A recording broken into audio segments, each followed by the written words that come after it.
22 जून 2022 रोजी शिवसेनेत अभूतपूर्व राजकीय बंड झालं। एकनाथ शिंदेंनी बंडांचा झेंडा फडकवत सुरत मार्गे गुवाहाटी गाठलं आणि राज्यात एक जबरदस्त सत्तानाट्य पाहायला मिळालं। पुढे गोवा मार्गे ते मुंबईत पोहोचले आणि राज्यात राजकीय सत्तांतर झाले। आता विधानसभा निवडणुकीच्या निमित्तानं पुन्हा एकदा त्या सत्तांतरावरून राजकारण रंगले। असल्या पोकळ धमक्यांना घाबरत नाही मी, आणि असं माझ्या आंदोलनातून मी आलोय, हे संघर्षातून इथपर्यंत पोहोचलोय। मला तुम्ही लाईटली घेतलं म्हणून तुमचं सरकारच पाडून टाकलं मी। टांगा पलटी, घोडे फरार, एवढा लाईटली घेऊ नका मला। खरं तर शिवसेनेतील बंडावेळी एकनाथ शिंदे आणि त्यांच्या समर्थक आमदारांनी बंडाची वेगवेगळी कारणं दिली होती।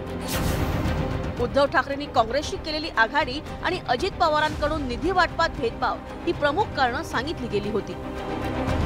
पण आता एकनाथ शिंदेंनी वेगळाच मुद्दा उपस्थित केलाय।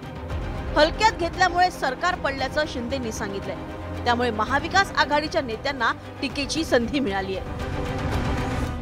एवढे हलके होते की त्यांना जायला लागलं, असेच वाहत गेले सुरत आणि गुवाहाटीला।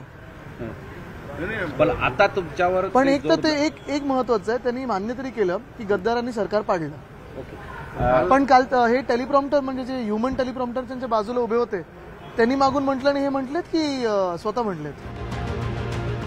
विधानसभा निवडणुकीचा प्रचार रंगात आलाय।